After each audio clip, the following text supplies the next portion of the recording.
These two are so vindictive and never miss an opportunity to play the victim while behind the scenes actually behaving like villains.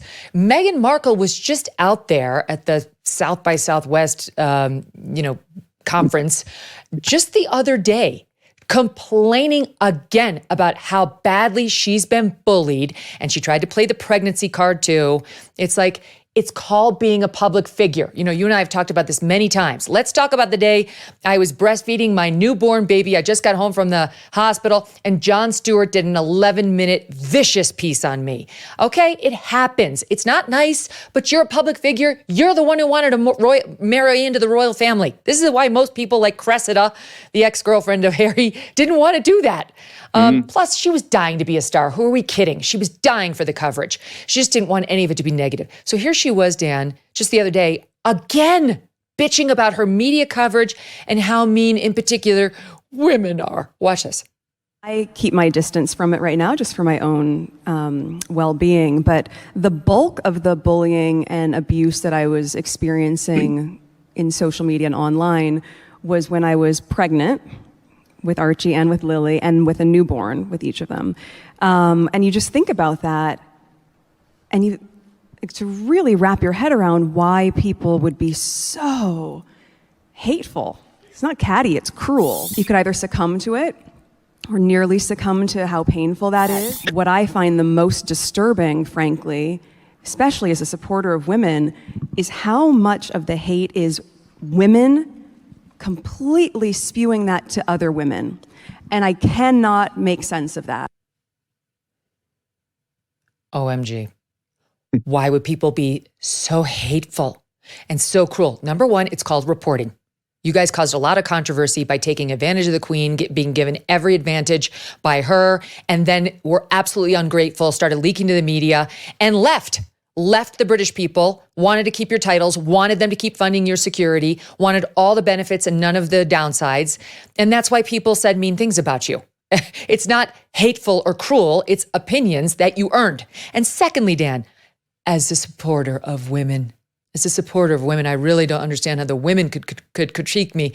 Really? Ask Kate Middleton how supportive Meghan Markle is of her.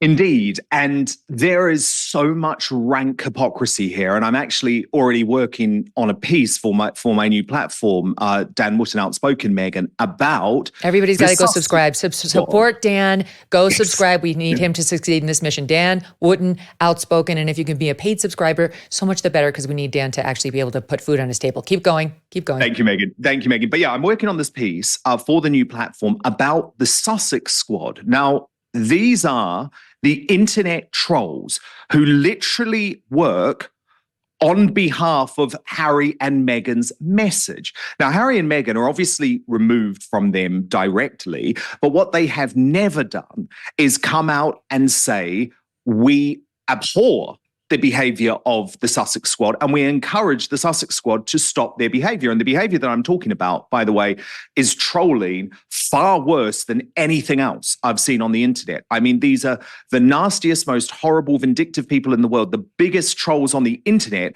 are connected to Harry and Meghan via the Sussex Squad. And why I'm taking a particular interest in them, Megyn, is I have discovered that the Sussex Squad were actually behind many of the false allegations put out about me. This is before Byline Times had even published anything, and were also fundamental in fundraising via crowdfunding £100,000 for Byline Times to continue their false witch hunt against me. So if Meghan Markle really cares about the internet trolls, right, why doesn't she speak out against the Sussex Squad?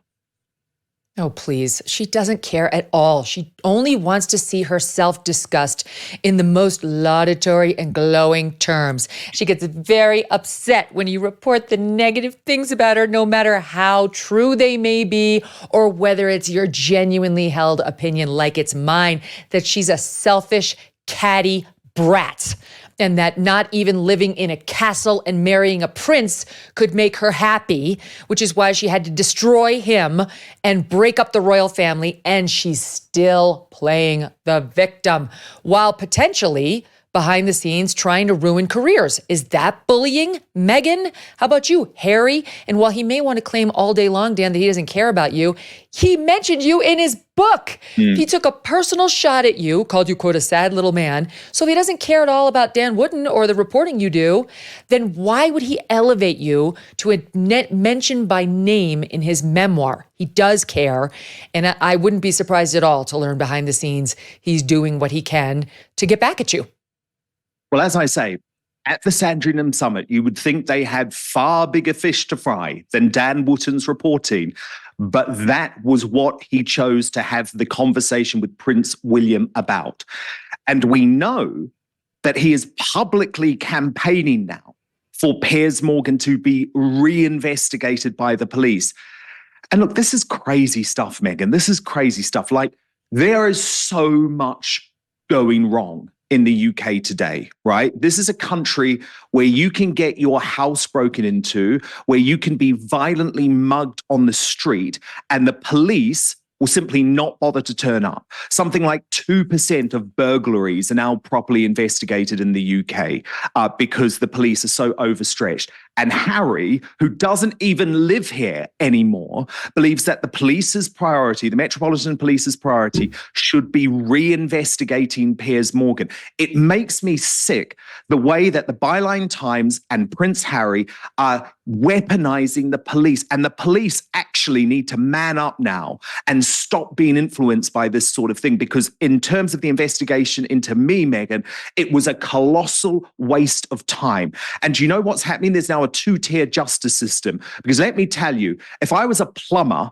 and some crazy ex and some crazy convicted criminal went into the police station and made nutty claims about me with no evidence whatsoever, the police would laugh them out of that station and would not investigate. So what we're now seeing is that public figures are so vulnerable because of the way that the police and the justice system is being weaponized by the left, and it's wrong.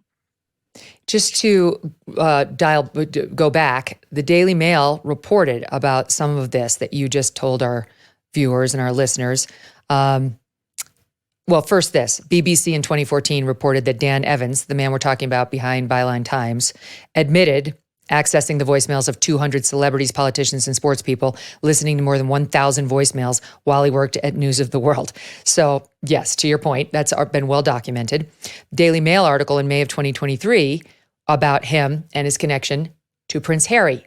Okay, again, for the people listening at home, this is the publication that did the hit piece on Dan and says it's not going to stop. It's going to keep trying to investigate Dan.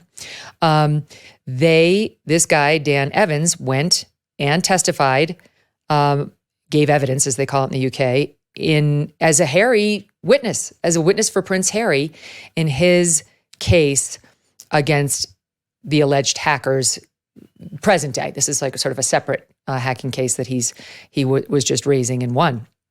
And they reported that a convicted phone hacker whose evidence is helping Prince Harry to sue the newspapers. That's Dan. This is a reference to Dan Evans. They're reporting that Dan Evans threatened to, quote, destroy a private investigator unless he came on side.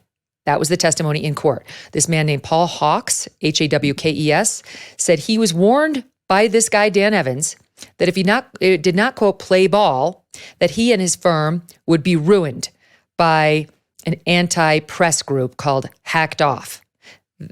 He's giving this testimony about Dan Evans. I know this is in the weeds for our American audience, but if you follow the strain, what Dan is alleging is that this guy who was convicted of phone hacking now is helping Prince Harry, who we know can't stand Dan.